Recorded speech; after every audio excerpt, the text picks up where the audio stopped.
नमस्ते प्यारे बच्चों। तो आइए आज हम इस वीडियो के माध्यम से कक्षा 7वीं भाषा भारती को एड ग्रेड अभ्यास पुस्तिका के माध्यम से समझ करके एड ग्रेड अभ्यास पुस्तिका के में भर लेंगे। तो पिछली वीडियो के माध्यम से हमने इसका पार्ट 8 कंप्लीट कर लिया था। आज हम इसका पार्ट 9 गौरैया, क्या लिखा, गौरैया। तो गौरैया जो एक पक्षी होता है, ठीक है, तो इस पक्षी के बारे में इसको हम पढ़ेंगे, समझेंगे।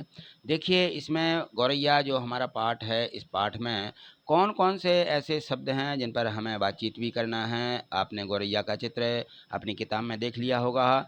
तो ये इसमें कब, कहाँ, कैसे इनका हमें प्रयोग, हाव भाव के साथ कविता कैसे पढ़नी होती है, ठीक है। और यह गौरैया आपके घर में भी आती है, आपने ज़रूर देखी होगी। एक चिड़िया, छोटी सी चिड़िया है जिसका कलर रंग थोड़ा सा गुलाबी कत्था कलर होता है। तो इस प्रकार से चिड़िया रहती हैं। और आपने गौरैया सुनी भी होगी। आपके इसमें जो पूर्वज लोग हैं वो आपको इसके बारे में बताते भी रहते हैं, ठीक है ना। चलिए अब हम इसके जो है प्रश्न यहाँ देखेंगे, जो ऑब्जेक्टिव यानी बहुविकल्पीय प्रश्न है।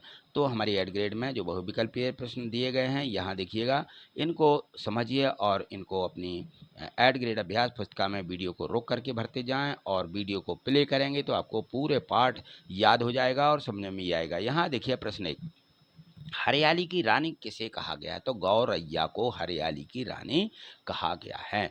नीलम की सी नीली आंखें, नीलम की सी नीली आंखें, इस पंक्ति में रेखांकित शब्द को बताना कि यह क्या है। यह विशेषण है। क्या है ये? विशेषण। तो ये डी में दिया गया है कि यह एक विशेषता बता रहा है कि नीलम की सी, नीलम जैसी आंखें, यानी एक विशेषता है। यहाँ प्रश्न तीसरा देखिए, गौरैया अपना नीड़ बनाती, नीड़ यानी जानते होंगे क्या होता है, नीड़ यानी होता है घोंसला। नीड़ बनाती कैसे बनाती है? छोटे छोटे तिनके ला करके, है ना, वह तिनके लाती है। तो तिनकों से नीड़ बनाती है, अपना घर बनाती है और उसमें अपने जो है अंडे देती है ना। तो यहाँ देखिए प्रश्न चौथा, चौथा दिया गया है इसमें कि कैसे तुझे पाल पाई होगी री तेरी मैया। यह जो पंक्ति है, इस पंक्ति में कवि ने क्या देखकर ऐसा कहा है? तो ये जो है जो चिड़िया रहती है वो फुदकती है, ठीक है। तो उसके फुदकने को देख करके यह कवि कह रहा है कि कैसे तुझे पाल पाई होगी री तेरी मैया। किससे कह रहे हैं? ये चिड़िया से कह रहे हैं, क्योंकि वो फुदक फुदक करके कूदती रहती है। प्रश्न 5वां, नैया शब्द का अर्थ है नाव। नैया यानी क्या होती है? नाव, ठीक। चलिए अब यहाँ आगे देखिए, जो हमारे खाली स्थान दिए गए हैं, इन खाली स्थानों में हम जो शब्द दिए रहेंगे, इन्हीं शब्दों से हमें भरना है। तो यहाँ देखें, चांद, सुंदर, मेरी, मिट्टी, मैया, भैया, बहन, कच्ची, सोने, बहतीक और मटमैले, इनसे हमें इनको खाली स्थानों को भरना होता है। प्रश्न 6 है, गौरैया के पंख को सोने सा कहा गया है। मेरे मटमैले आंगन में फुदक रही है गौरैया, है ना। तो किसमें? मटमैले आंगन में। बहु बहती मेरी नैया, इस वाक्य में क्रिया है बहती, ठीक है, बहना, है ना। प्रश्न 9, कच्ची मिट्टी में कच्ची शब्द जो है यह विशेषण है। कवि ने गौरैया को क्या कहा है? भैया कहा है। कवि कह रहा है कि भैया तेरी मैया ने, ठीक।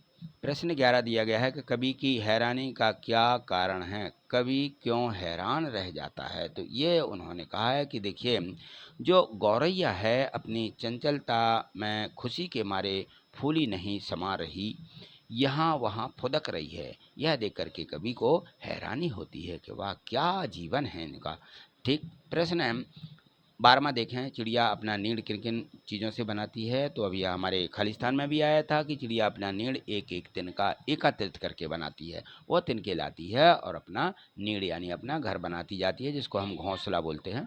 प्रश्न 13 दिया है, कविता में गौरैया को अंग अंग में बिजली सी भर क्यों कहा गया है? तो देखिए, गौरैया फुर्र फुर्र करती हुई इधर उधर फुदक रही है, जैसे कि मानो अंग अंग में बिजली भरी हो, थकती नहीं है। वो ऐसी फुदकती रहती है जैसे उसके प्रत्येक अंग में जैसे लाइट भर जाती ना, है ना, ऐसे लगता है। और वह एकदम अपनी ऊर्जा से फुदक रही होती है। प्रश्न 14वां देखिए, यहाँ देखें प्रश्न 14वां में दिया गया है कि इस कविता में गौरैया के संबंध में कहा गया है इसी तरह कौए के संबंध में 4 वाक्य भी लिखिए। जिस प्रकार से गौरैया के माने बारे में कवि ने लिखा वैसे ही। तो कौआ एक काला रंग का होता है, यह काँव काँव की आवाज़ निकालता है। और गौरैया के संबंध में गौरैया को हरियाली की रानी कहा गया है, ठीक है ना। तो इस प्रकार से कौआ भी, इसके बारे में हम जानते हैं, ठीक। प्रश्न 15वां देखिएगा। प्रश्न 15वां में दिया गया है कि सूक्ष्म वायवीय लहरों पर संतरण कर रही सरसर, ये जो पंक्ति है इसका अर्थ है अपने शब्दों में लिखिए। तो इसका मतलब है कि वायु की हल्की हल्की लहरों पर जो ऊपर को उठ रही हैं, उन लहरों पर गतिशील बनी हुई है, ठीक। प्रश्न 16वां है, फूली नहीं समाती, इससे कवि का क्या आशय है।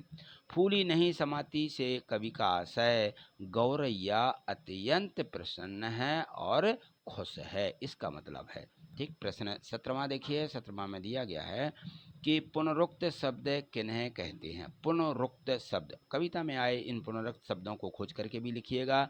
तो देखिए, पुनरुक्त शब्द होते हैं चुन चुन, तिनके तिनके, अंग अंग, फर फर, लेप लगा या फरफरी बोलते हैं, ऐसा रेफ लगा लें, फरफर आया है। च्यूं च्यूं, फूला फूला, सर सर, मर मर, हिला हिला, हिला हिला बोलते हैं ना, हिला हिला कर। तो ये दो शब्द रहते हैं, इन शब्दों को क्या बोलते हैं, पुनरुक्त शब्द। याद रखना, ये पुनरुक्त शब्द कहलाते हैं, ठीक है। चलिए यहाँ देखेंगे, प्रश्न 8 दिया गया है। प्रश्न 8 में यहाँ देखिए, ये वर्तमान परिवेश में गौरैया के कम दिखाई देने का क्या कारण हो सकता है। देखिए, आजकल आप देखते होंगे अपने आंगन में भी आप लोगों को बहुत कम यह पक्षी देखने को मिल रहा होगा। तो इसका क्या कारण है। गौरैया की कमी के प्रमुख कारण हैं शहरीकरण और आधुनिक निर्माण से आवास की कमी, कीटनाशकों के उपयोग से भोजन की कमी, और मोबाइल जो टावर हैं, जो टावर लग रहे हैं, इनसे विद्युत चुंबकीय विकिरण, वायु और ध्वनि प्रदूषण और हरित क्षेत्रों का नष्ट होना, ये ढेर सारे कारण हैं जो कि हमारे पक्षी विलुप्त होते जा रहे हैं इन्हीं के कारण से। चलिए आगे देखिए, प्रश्न 19वां दिया गया है। इसमें है कि विशेषण की परिभाषा लिखिए। विशेषण क्या होता है, ठीक है ना। और इन शब्दों में से विशेषण शब्द पहचान करके एवं किन्हीं 5 विशेषण शब्दों से वाक्य का निर्माण करिएगा। इनको देखिए, नीली आंखें, मटमैला आंगन, कच्चा आम, ठंडी हवा, ठीक है। ये विशेषण शब्द हैं। इनमें से कौन से विशेषण, ये हमें पहचानना है और हमें अब लिखना भी है। संज्ञा और सर्वनाम शब्दों की विशेषता बताने वाले शब्द को क्या कहते हैं, विशेषण कहते हैं। पहले तो ये लिख लें। और ये जो शब्द हैं इनमें विशेषण हैं, नीली, मटमैला, कच्चा, ठंडी विशेषण शब्दों हैं इन वाक्य में। और यहाँ हम लिखेंगे विशेषण बताने वाले शब्द कि राम बहुत सुंदर है। अब देखिए, बहुत सुंदर। रिया अच्छा गाती है, अच्छा, ये विशेषता बता रहा है। रेखा बहुत स्वादिष्ट भोजन बनाती, कैसा स्वादिष्ट। तो ये जो शब्द आए हैं ये विशेषता बता रहे हैं। आम मीठे हैं, कैसे हैं, मीठे। मेरा बैग काला है, कैसा है, काला। ये विशेषण बताने वाले ये अब आपके वाक्य हो जाएंगे। तो इस प्रकार से हमें इसको लिखना है। चलिए अगला प्रश्न समझिएगा। प्रश्न क्रमांक 20 दिया गया है। इसमें दिया है, यदि आपको पक्षी बनना है तो आप कौन सा पक्षी बनना चाहोगे और उसका कारण सहित उत्तर भी बताइए कि क्यों बनेंगे आप वो पक्षी, ठीक। तो यदि मुझे पक्षी बनना हो तो मैं बाज बनना चाहूँगा। क्या बाज, बाज अपनी तीव्र दृष्टि, शक्ति और उड़ान की ऊंचाई के लिए बहुत प्रसिद्ध है। बहुत ऊंची उड़ती है, सब पक्षियों से ऊंची जाती है। यह स्वतंत्रता, साहस और नेतृत्व का प्रतीक है। ऊंचाई से दुनिया को देखने और तेज गति से उड़ने की क्षमता मुझे आकर्षित करती। बहुत तेज उड़ती है और वहाँ से अपना भोजन ग्रहण कर लेती है, किसी पक्षी को पकड़ लेती है, छोटे मोटे, है ना। बाज का जीवन दूसरों के लिए प्रेरणा का एक स्रोत है कि हमें भी इस प्रकार से ऊंची ऊंचाइयों को छूना चाहिए हमेशा। इससे हमें यह शिक्षा मिलती है, इसलिए हम क्या करेंगे, बाज बनना चाहेंगे, ठीक। तो ये दिए गए थे प्रश्न 1 से 20 तक के सभी प्रश्न आप अपनी एट ग्रेड अभ्यास पुस्तिका में लिखें और इनको वीडियो को प्ले करके देखेंगे तो पूरी वीडियो समझ में आएगी, यानी सभी प्रश्न हमें याद हो जाएंगे, ठीक है। तो मिलते हैं अगली वीडियो के माध्यम से। आज इतना ही। यदि आप चैनल पर नए हैं तो चैनल को सब्सक्राइब करके रखिएगा सबसे पहले तो आप चैनल को सब्सक्राइब करें, जिससे कि आपको सभी वीडियो आप तक पहुंच सकें। मैंने सभी विषयों की, सभी क्लासों की भी बनाई हुई हैं, तो वो आप तक नहीं पहुंच पा रही होंगी। इसका भी यही कारण है कि आप पहले तो सब्सक्राइब करके रखें और वीडियो आपको पसंद ही आई होगी, ठीक है ना। तो चलिए वीडियो को लाइक करिएगा। थैंक यू, धन्यवाद।